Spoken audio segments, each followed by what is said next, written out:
Keep Right with Ralph K. Ginorio. The Dark Origins of Team Building.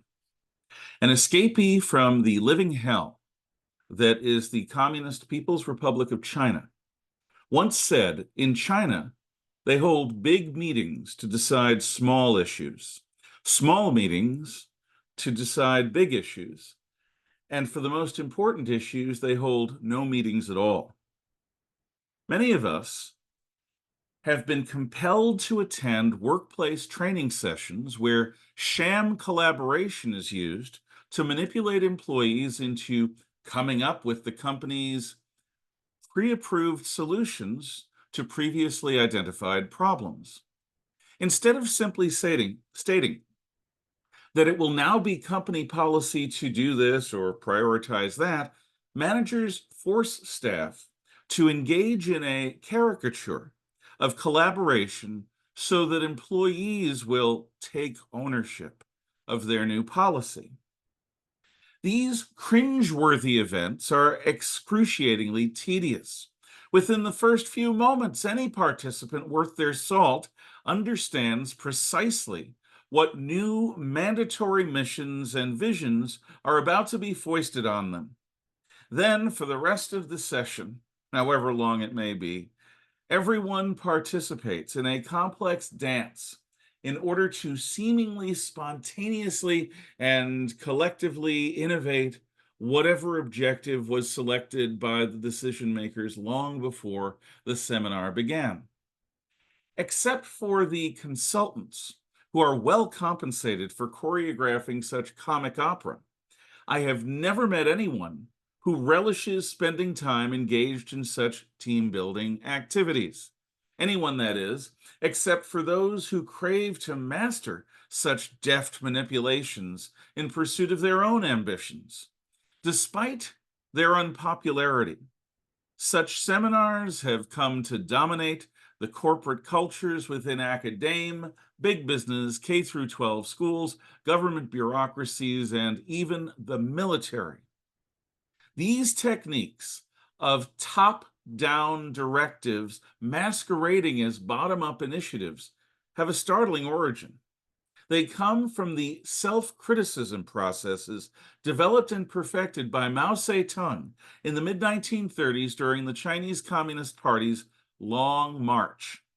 Mao Tse-Tung is by far the most successful mass murderer in all of human history.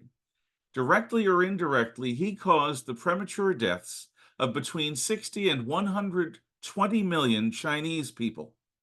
Nothing was more important to Mao than wielding power. Mao initiated a 10-year-long cultural revolution when adolescents were given the power of life and death over everyone and everything in China. Rejecting their parents and any other relic from the four olds, ideas, cultures, customs, and habits, they judged everything that they had encountered. Their standard for judgment was conformity to the Little Red Book, a short collection of Mao Tse-Tung's insights about revolution and communism. Armed with Kalashnikovs and above the law, everything and everyone was placed at the mercy of a 13-year-old's understanding of truth as defined in Mao's book. Every rural village and city neighborhood was subjected to people's courts, where Red Guards had anyone that they accused of being a class traitor or thought criminal hauled up onto a stage. There they were berated for hours by everyone in their life for their many real or imagined transgressions.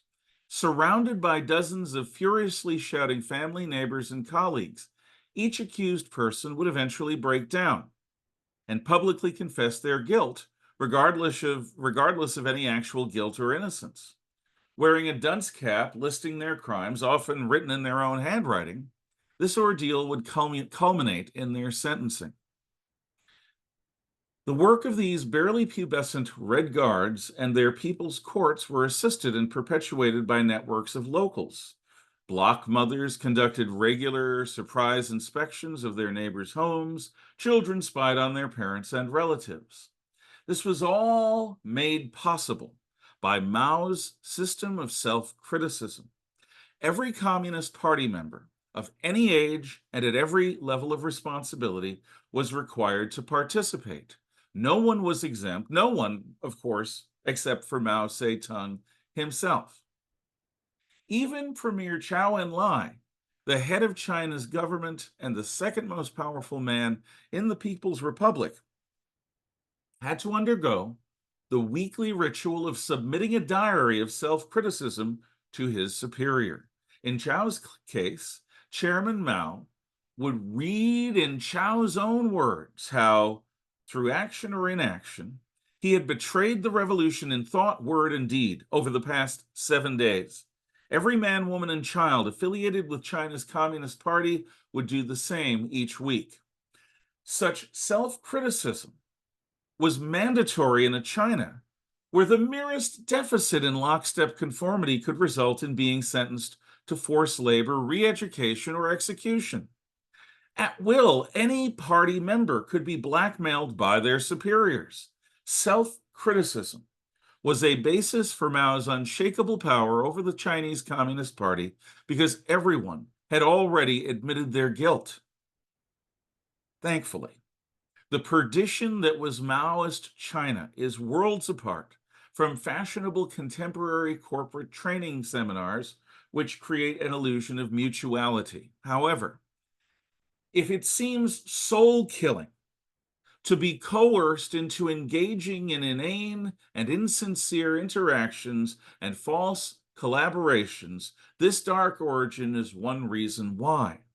Instead of being an authentic invitation for employees to participate in making a workplace genuinely better, such methods are a cynical and dehumanizing way for management to exert an often illegitimate control.